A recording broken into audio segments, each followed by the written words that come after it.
All right, we're motherfucking live. Let's do this. You guys ready? Let's do it. Let's go. Do it. All right, you guys have named yourselves the Everyday Fighters. I'm DJ. I'm the fucking DM. These are the goddamn players. Let's go. Why don't we start with character introductions? Mr. Vargas, tell us your name, your character's name, your class. If you got any little backstory stuff, let's hear it. Um, yeah, Bargoth is a barbarian who is tormented by some things that happened in his past. His closest friends were savagely murdered, and he is attempting to find the man who did it, who at one point was a mentor of sorts to him. Mm. And if you tilt your camera down a little bit, you were getting mostly your top of your head. Thanks, 'cause I'm All right, slouching. Sorry. over to Baracus Glory. Hey, that's me. Mic check. Can you hear me? Yep, you're good. Yeah. All right. My name is Baracus Glory. I'm a tiefling bard. I was born near the Sea of Fallen Stars, which, if you can see this map, that Oh. is the sea. It's an inland sea, Yeah. and Nice. there are mind flayers there. And because of that, I don't remember much of my backstory, but I'm trying to remember bits all the time. I play a lute. I am one of the best lute players ever, and it's important to me to keep the legends alive with song. Someone stole my war gong. I had an awesome war gong with the Hexapus logo etched into it, so someone stole it. I will find that back. It's quite important. I really want to be famous. I already am famous. Actually, I have a song called The Sea of Fallen Stars, which made me famous, but I'm going to take that to the next level. And I love a good insult, a good burn. All right. Hell yeah. And if I recall, the Sea of Fallen Stars is in the Forgotten Realms, yeah? Yep. And it Faerun, is not anywhere in the Sword Coast. It is southeast of it. very Uh far east, over inland. by, I'm trying to think of some of the names of some of the other big cities there. They're escaping me now. Uh I'll just hold up a the map while you think. the Netheril are over in that direction. Yeah. Sweet. I love it. Okay. Now, one thing we'll get into in a little bit, and we're gonna hand wave this a little bit. So this is a basic module series. The basic module series had no real setting at this point in time when B1 was released, but it will eventually become part of the known world, which is not the Forgotten Realms. It's also named Mystara. We'll talk about that in a minute. Over to Frog. Tell us about your character. Hey everyone, my name is Frog. I also am a tiefling. I am a rogue in this adventure. Grew up on the back streets, learned the tricks of the trade of picking pockets and picking locks. Um, Not many people like tieflings, so I grew up hearing the words demon, monster, urchin. Somebody called me a frog one day or a toad, and it just kind of stuck. So I am Frog. Nice. All right, Fizzfop. Fizzfop is hi, my name's Rich. Fizzfop is a half-elf sorcerer. He fashions himself a hero of the people, but he's actually kind of delusional and vain. Um, he's certain everyone has already heard of him, although he hasn't really accomplished much yet. And yeah, and so he always has a plan for something, but it rarely kind of plays out how he expects. But no matter what, he kind of plays it off like he planned it all along. Awesome. And Draken. All right, my name's Darren, and I am playing as Draken Wexrow. I was born into a lineage of paladins who served their deity faithfully for generations. Uh, just being raised under the traditions of my family, I was groomed from a very young age to follow in the footsteps and uphold the tenets of justice and righteousness. But along this path, I witnessed just rampant corruption and ineffectiveness. So I've kind of taken it upon myself to be, my God's hand, swift iron fist of justice to go ahead and I guess right the scales.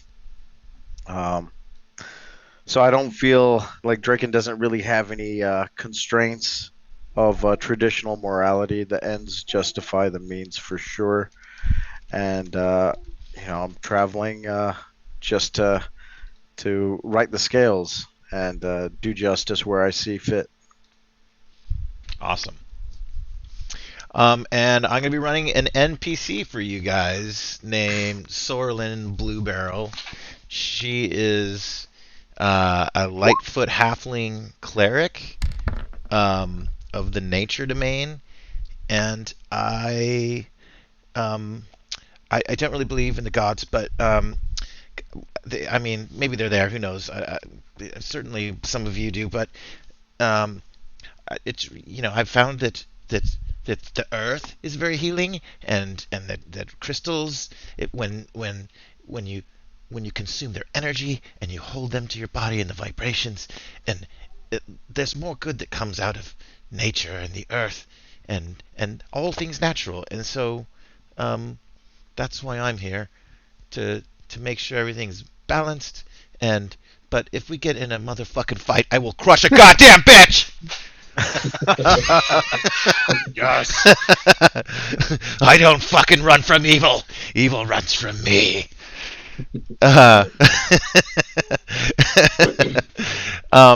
and so part of this adventure, and thank you guys for joining me on this.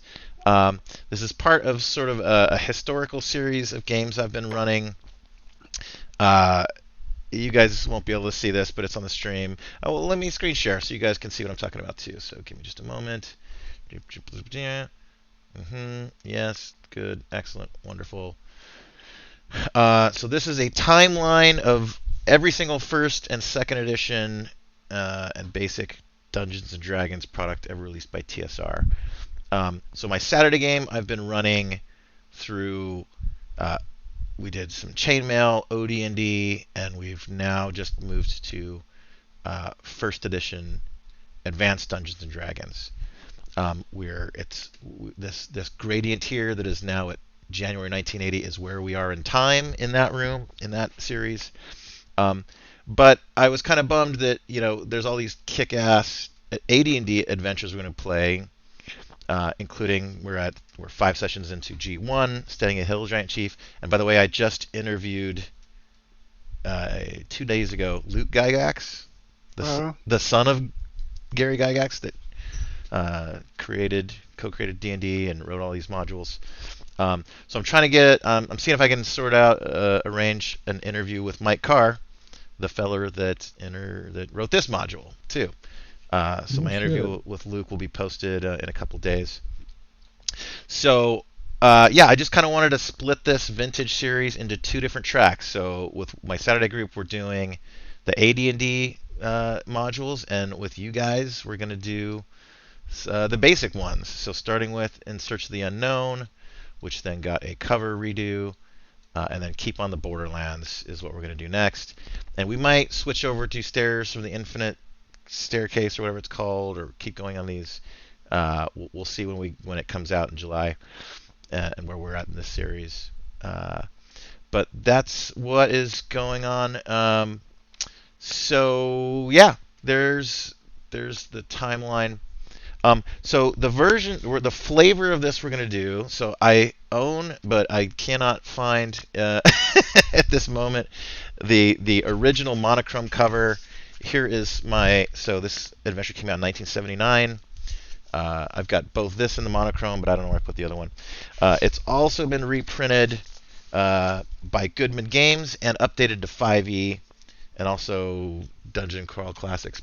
So we're going to do a hybrid of this run. We're running at 5e, so all the characters are 5th edition builds. But we're going to kind of mix how the game runs with basic D&D from the 70s and 80s. a couple of things that means is, and I want you guys to sort of buy in for this. We can do it with or without what I want to call hardcore mode, and that is to say that D&D 5th edition is not. There are some things that make it less deadly than it used to be, and I want to inject some of the deadliness back in, if that's all right with y'all. Traps, poisons. There are certain things that would one hit kill you. You fail a single roll, your character's dead. Roll up a new one. Ooh. Are you guys down for hardcore mode, or do you want to go easy mode and just stick to straight up 5e rolls? I'm good with whatever. Yeah. Let's go. DM's preference. Okay, we're gonna do it. So I'll give you forewarning for what that means, because I don't want to just kind of hit you guys out of nowhere with no with no way to foresee this. So here are some things to consider given this.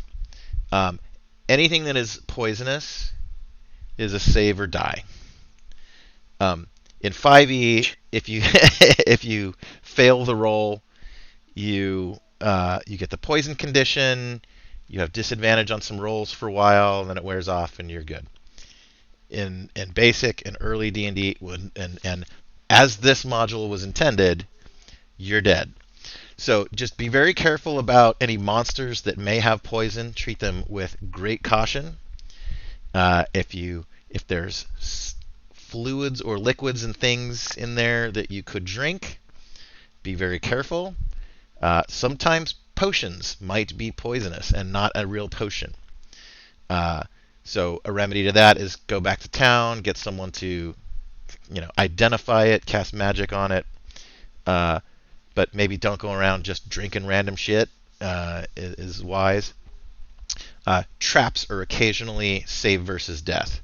So do be cautious. Do look out for traps as you go. You have to declare that you're searching an area, a chest, whatever. And I'll tell you that I think a couple of monsters to watch out for that have poison in them are, well, not poison, but carrion crawlers specifically. And we'll say your characters know this because, deadly things people are aware of, right? So carrion crawlers are nasty monsters in basic D&D. They get, it's either 6 or 8 attacks, and every one of them causes a paralysis roll. Wow. So if you fail it, you're paralyzed. They can go to the next person with attack number 3, paralyze them. They can just fucking if they paralyze all 6 of you, you just TPK'd, you've been eaten. And they get 6 to 8 attacks around, I forget the number. So be very careful with carrion crawlers. I forget if spiders have poison or not. They may. Let me check real quick. I'll give you a heads up before. So look for traps. Don't drink random shit. Careful with carrion crawlers. That's kind of the general thing. We will do 5e rules for death saves. So if you go to 0, you're not dead yet. You're unconscious. You can be gotten back up. But monsters may keep eating your body, and it's an auto hit. It's an auto crit. It's an auto 2 death save. Losses. So they may focus fire to get people gone.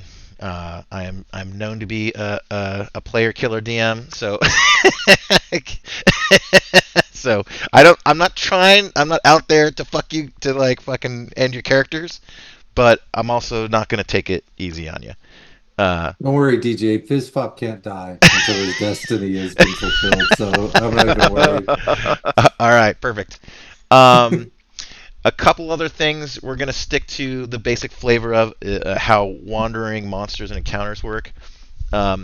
So every 3 turns, I will roll to see if there is a random monster wandering around. You can get basically 120 feet. So 12 every 12 squares is one. So 12 times 3 is 36. So every 36 squares you guys move, wandering monster check.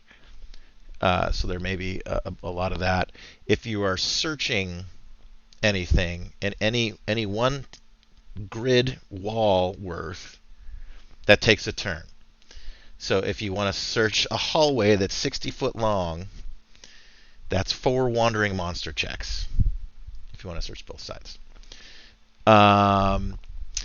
We're going to need a marching order. Let's talk about that now. Who wants to be... So I'll have to correct the grid later.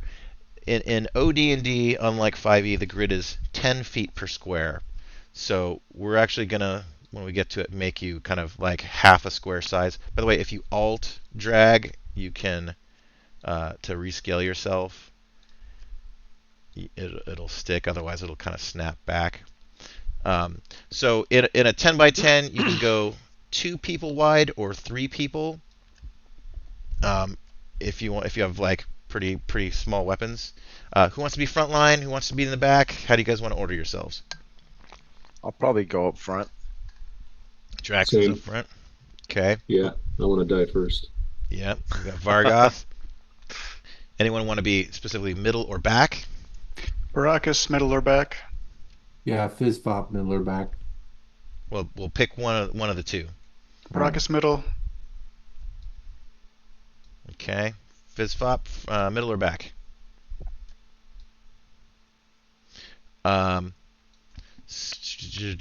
Sorlin's going to go middle. You okay with back, Frog? I'm good. Yeah. Okay. You're welcome to go middle as well. All right. So we're going to take this little configuration here, and I'm going to copy that to the snap. Yeah, if you alt drag, you can do partial square moves. Sorry, I'll get that sorted out in the end. Normally in this older edition, you would have someone be the mapper.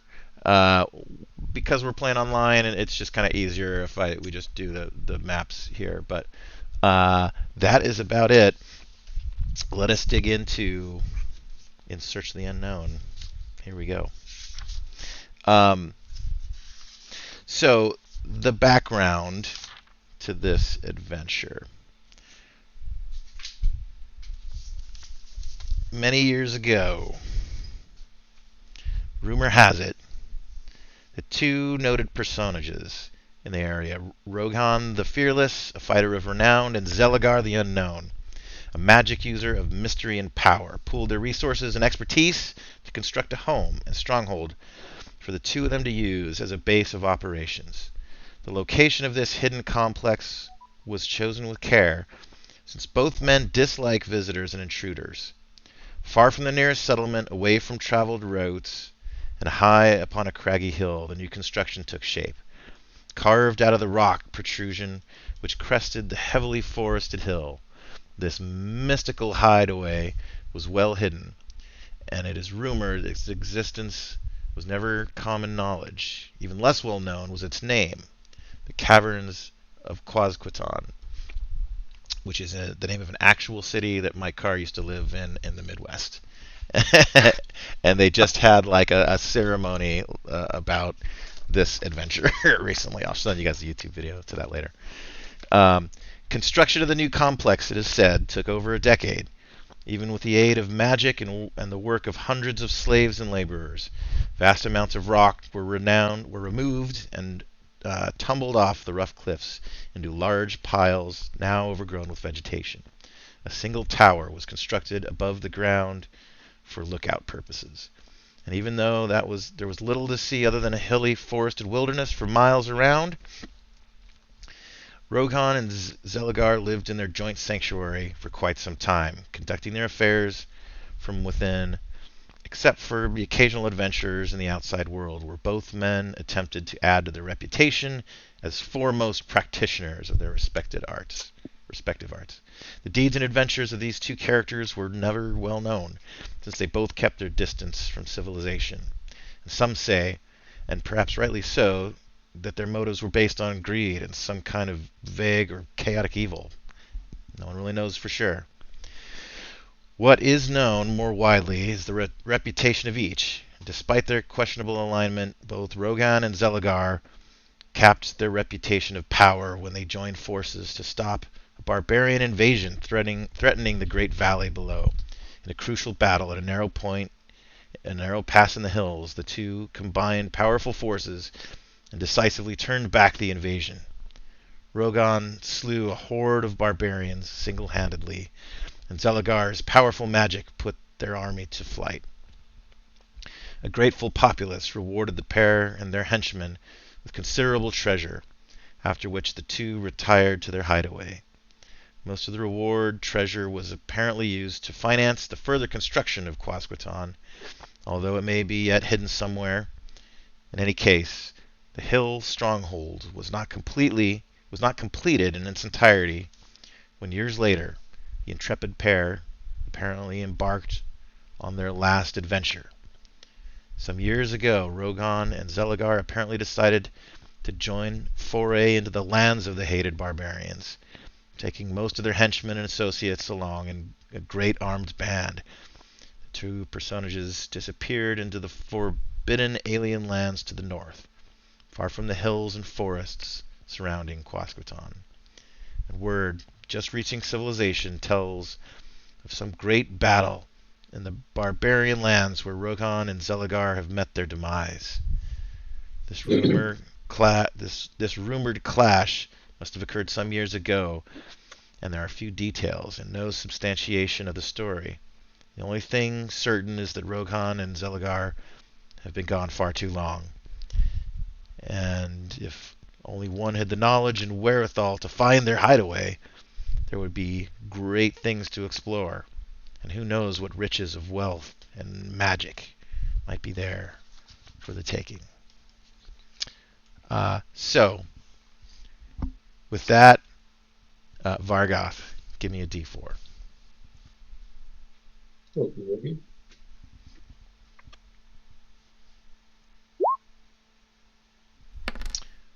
1. Can you give me now a D20?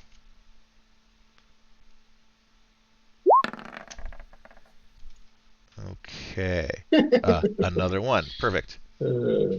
Piece of shit. That's probably good. Low. You want to go low on these. Yeah. All right. Oh, yeah, right. So I'm gonna give you a rumor. You're all gonna get a rumor. Sweet. You're not gonna know each other's rumors. You guys can do with that information what you like. Let me get Still it up. screen sharing, just so you know. Okay. Let me stop screen sharing now.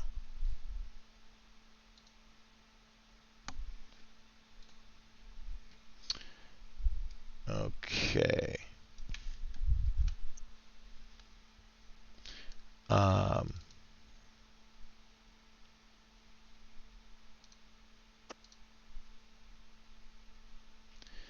Okay. One moment.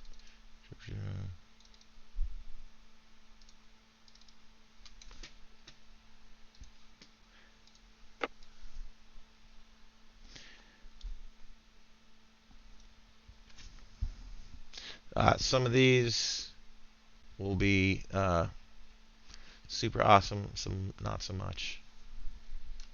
And I'm gonna paste your rumors in Discord as DMs to you guys. So we've got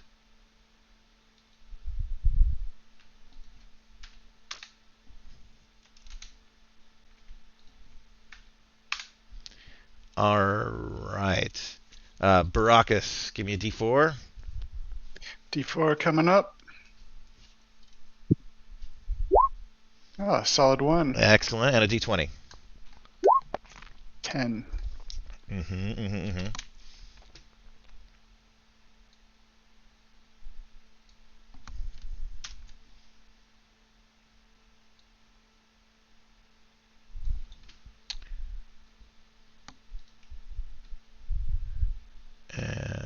which one are your hexaplas? Okay.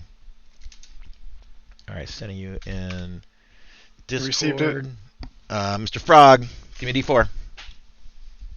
Coming right up.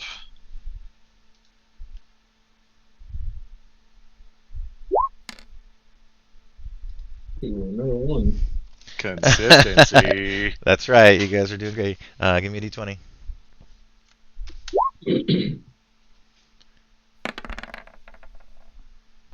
Nice. An 8. All right. All right, Mr. Fizzfop, give me a D4. D4. 1. Jesus, Excellent. glory. Nice. And a D8. Or sorry, D20 rather. Ooh. Okay, 2. All right, and Draken, give me a D4. Come on, 1. All right, let's see.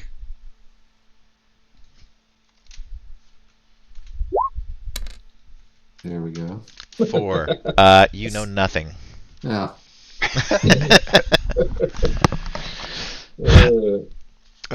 And with that, you guys set out on adventure. After a few days' journey, you guys reach the base of this great structure and find yourselves at the opening to the caves. Oh yeah.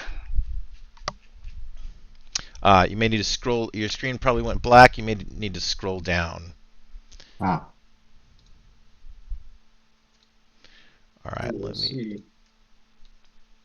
Or zoom out to kind of get a handle on what the whole thing looks like.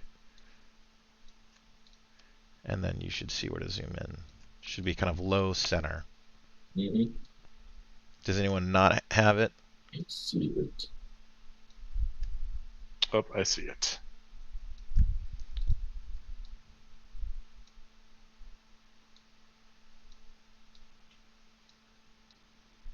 Okay. So you see before yourselves a hallway leading to a door. What do you guys do?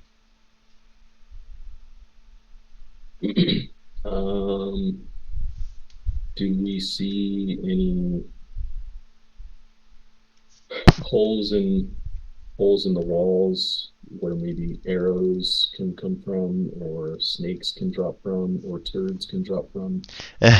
Give me an investigation check.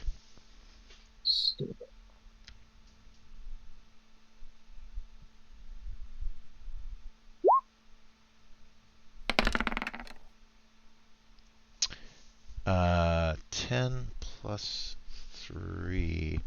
So, Vargoth, your... Where does that plus 3 come from? Oh, guidance. Yeah, I cast Smart, guidance dude. earlier. Nice. Yeah, so 13. You don't see anything like that. No, it looks pretty. Think of it as like kind of a mesa, and there's sort of there's a plateau above, and you're kind of coming up the foresty hill, and there's sort of like a fairly steep upward slope Right. that gets to this cave entrance, and as if like this might have been halfway up the mesa to begin with, but the excavation, like this is the debris from the excavation of this place that has now made like kind of a ramp up to it. And the walls themselves look like smooth, well crafted.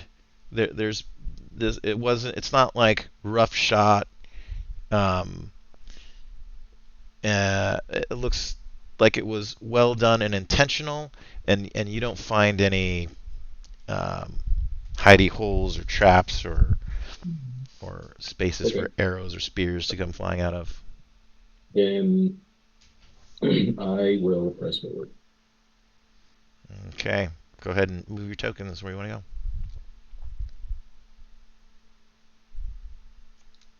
By the way, if you select your token, you can use the arrows normally to... Yeah, good to know. Oh, that's cool.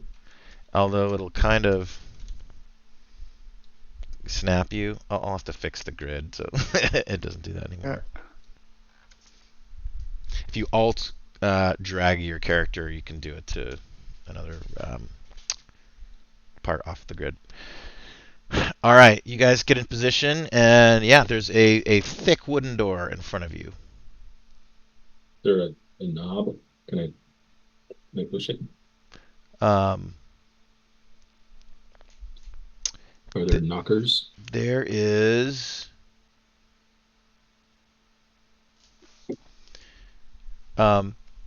Yeah, it's kind of like there's a handle. There doesn't appear to be like a lock with the key per se. All right, I'm gonna open it. All right, you open the door, and give me a perception check. Stand by. Perception. Okay. Nice. Oh, nice. Okay, as you're opening the door, you notice some kind of splintering. It looks like the doors. Someone is like some of the wood on the edges has been chipped away. Like maybe someone was trying to force it.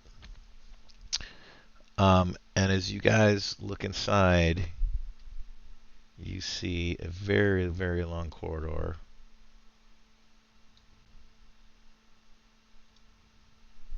Ooh. Oh. With some alcoves.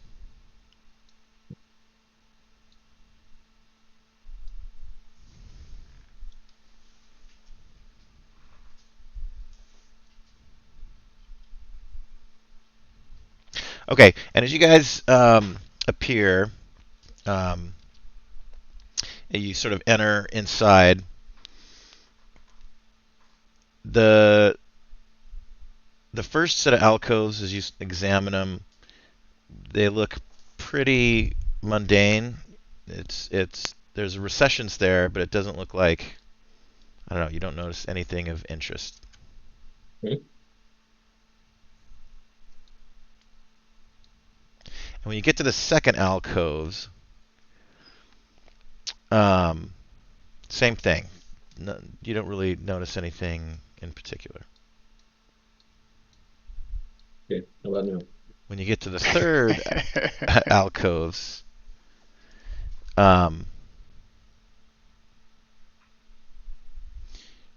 you see a mouth appear on the wall, and another appear on to your left, another appear on the wall to the right, and the one on the left says, "Who dares enter this place and intrude upon the sanctuary of its inhabitants?" But a moment later, the other one says, "Only a group of foolhardy explorers doomed to sudden death." And then both of them shout in unison, "Woe to any who pass this place! The wrath of Zilligar and Rogan will be upon them." Zilligar can suck my ass. I'm coming in. I'm gonna grab my dice real quick. I'll be right back.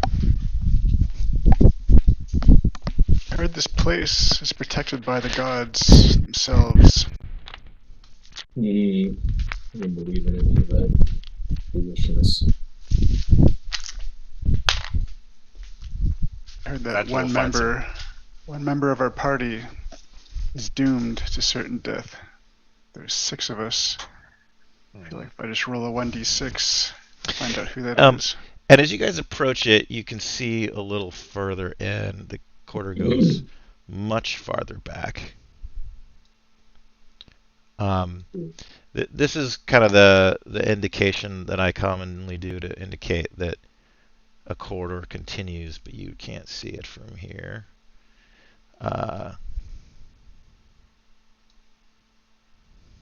Is this blood on the floor? Yeah, so as you guys get to the intersection there,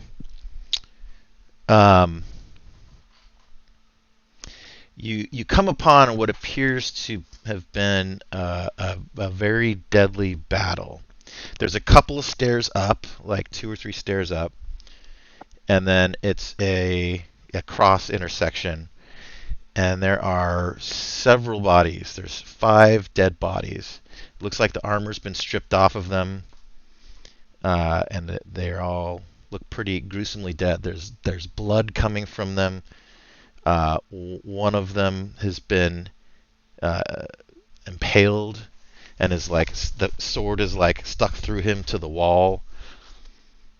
It's a pretty gruesome scene.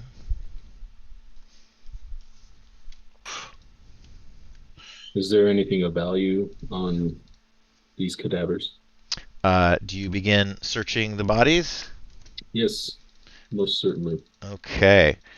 The first one you come across, and Sorlin, as she enters this, she seems pretty spooked.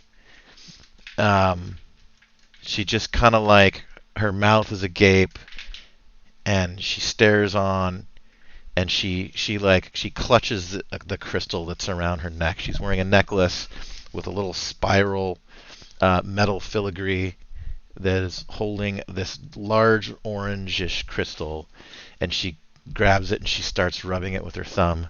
Oh no. Oh no. And the first one that you check out, Vargoth, appears to be a human fighter. He's slumped against the wall. His sword is broken. It looks like it's sheared off about 8 inches above the hilt. And his armor has been removed. You do find a belt pouch on him with 5 gold in it. Sweet. Loot that body. Anyone else checking a body? Yeah, I mean, if they got Sure, gold I'll do on it. them, let's do it. Okay. Also, how Turn do it you down 5 gold. how do you update that on your? Are we using the Yeah, D&D if and you- Beyond to update that?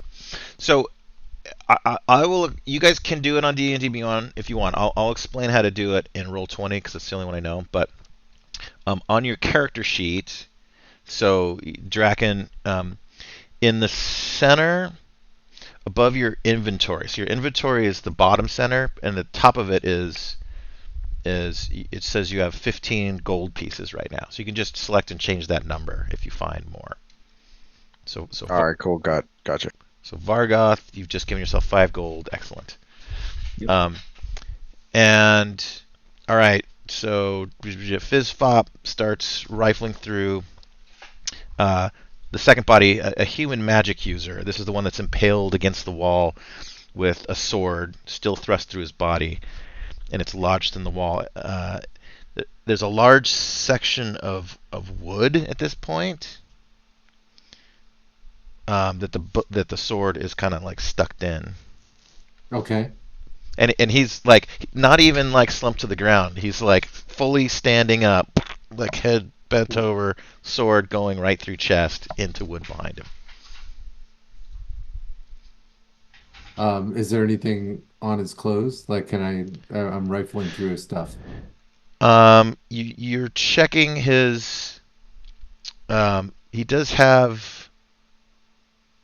Not really. Yeah, you go through. It looks like someone might have already looted this body. Okay. Who else is checking? Right here. While Drake.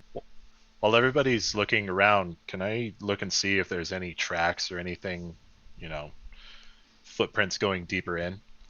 Yeah, good question. We'll get to that in just a second. Actually, Fizzfop, you keep looking further, and the magic user's robes are just super blood-stained.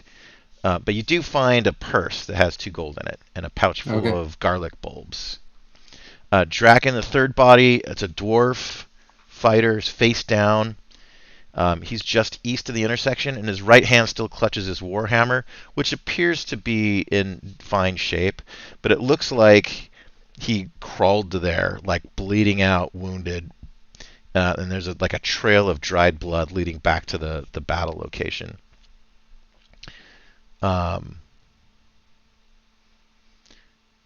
There's a sack next to.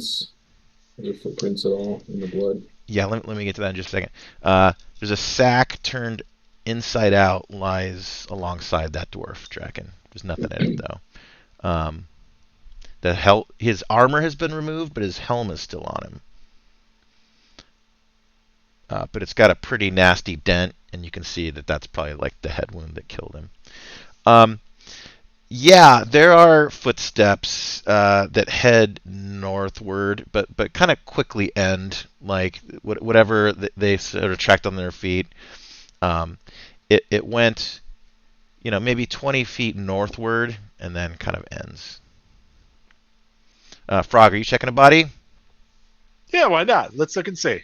All right, you see a human berserker fighter. Obviously, guard who defended to the death. He's sprawled out on the floor. He's got a broken wooden shield next to him. Again, the body's got no armor on it. Looks like it's been removed.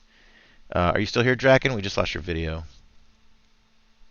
Yeah, maybe talking about this. Oh yeah, I'm here. I'm just gonna use the restroom real quick. Okay. Can you hear Got us? my headset on. I can hear everything though. Got it. Body has no armor. There's no weapon on the body or nearby, nor are there any other items on him that you can tell.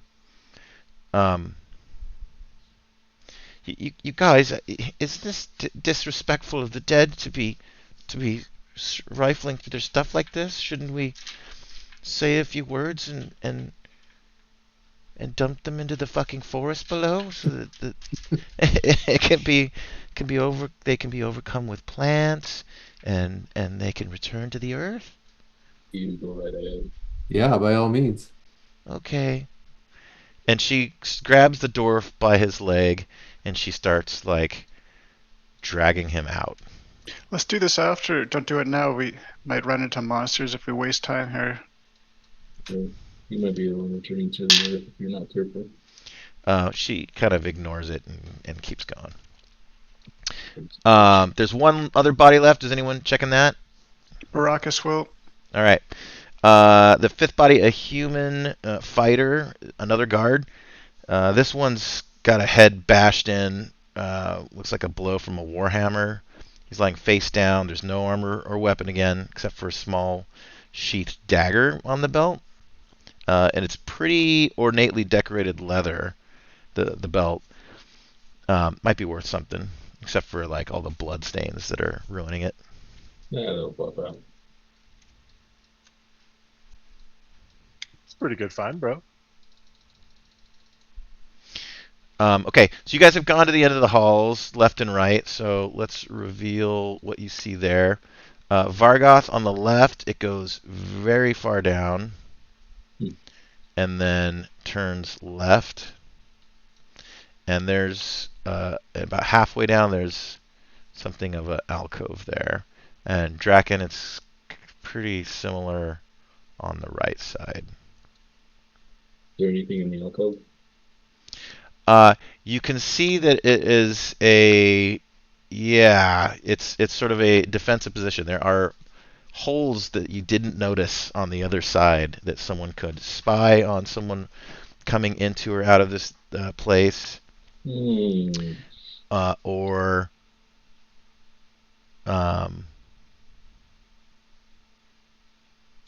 you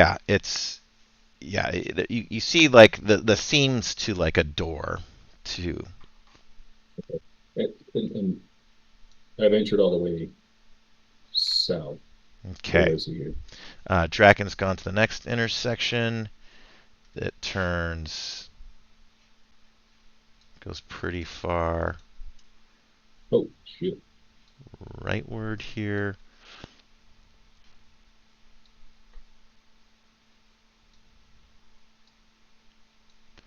And there's a couple of doors.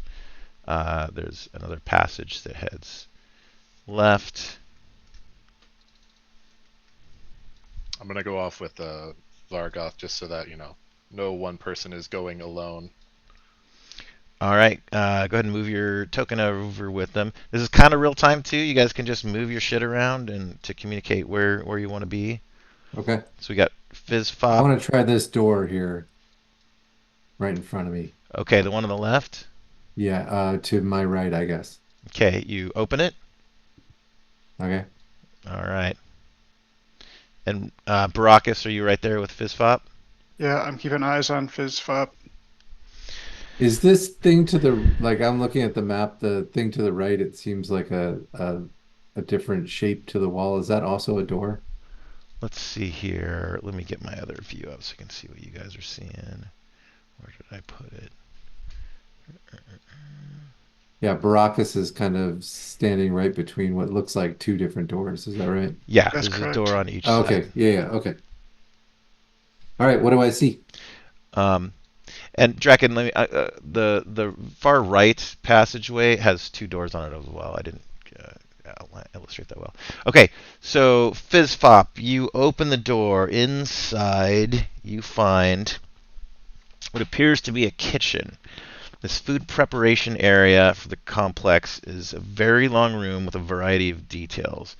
At the southwest corner of the room are two cooking pits, each large enough to cook an animal as large as a deer. One of the pits is slightly larger than the other, but both are about 3 feet in depth.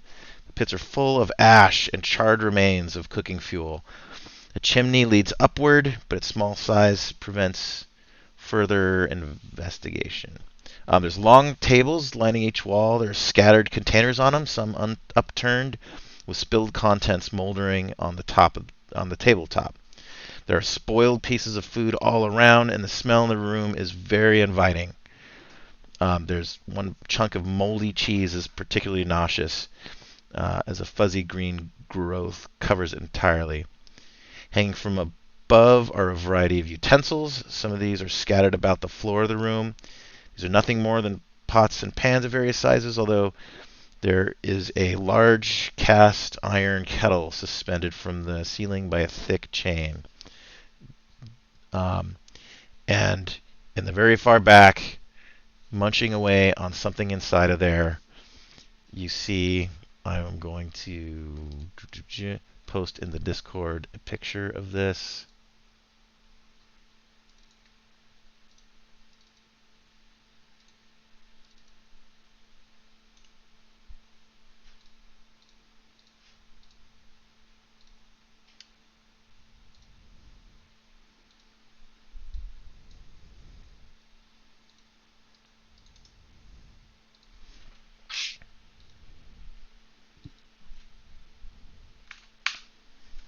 A large creature with a giant eyeballs and lots of tentacles What the fuck, starts dude? rushing towards you, Fizz. How big is that thing? It looks like it's about 1.5 feet tall, no? It's fucking big.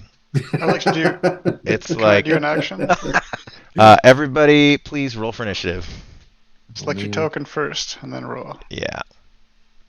How do I roll for initiative? I'm sorry. So on your character sheet, it's top center, right above your hit points. Got it.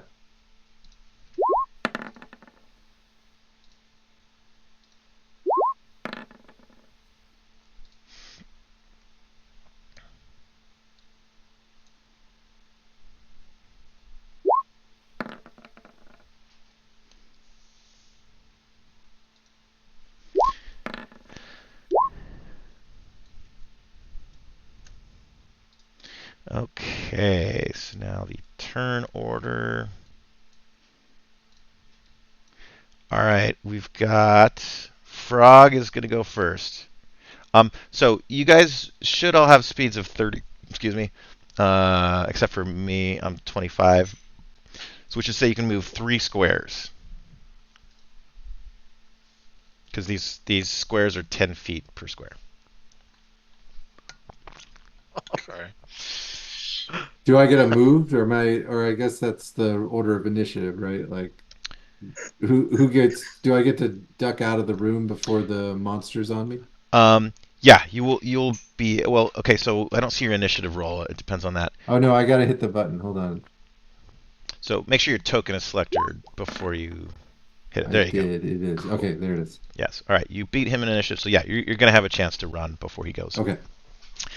So Frog's up first with Sorlin on deck. All right. I'm going to make my way back towards the monster, towards everybody, towards the main hall. But by the way, the ones that are down south, don't necessarily have any awareness of this going on. Hmm. Fizzfop and or Baracus, do you guys let out a yelp or call for help? It's not our turn, can we? Yeah, you can. Just sort of, yeah. Absolutely. Yeah, I think I do it whether I want to or not. What do you guys say or cry out? I cry out, "Hairy worm! Hairy worm!" Okay. And the sound from your yell just like reverberates and echoes through this place. There's not any soft, padding anywhere. It's all just kind of like very flat stone. So like the echoes in this complex are pretty serious. Hairy worm. If there's any other thing Fucking put your cock wandering away. around, you think it might probably have heard that as well. All right, so you guys I do love have the a heads up. acoustics. So yeah, go ahead, Frog. You can. You're now aware of a situation unfolding. All right. Yeah, we should head back, Vergoth. I don't know. I thought I heard him say very firm. I don't know what that's about. I heard hairy worm. Either way, someone's cock is out. Let's go check it out. Let's go see. So yeah, you can move 3 squares, or if you want to do a dash action, you could move 6 squares. Ooh, let's do a dash. Yeah, I can't do 1 square. However you have this set up, I move 2 by default. Hold Alt. Yeah, but by the way, there's sort of major and minor squares in there. Yeah,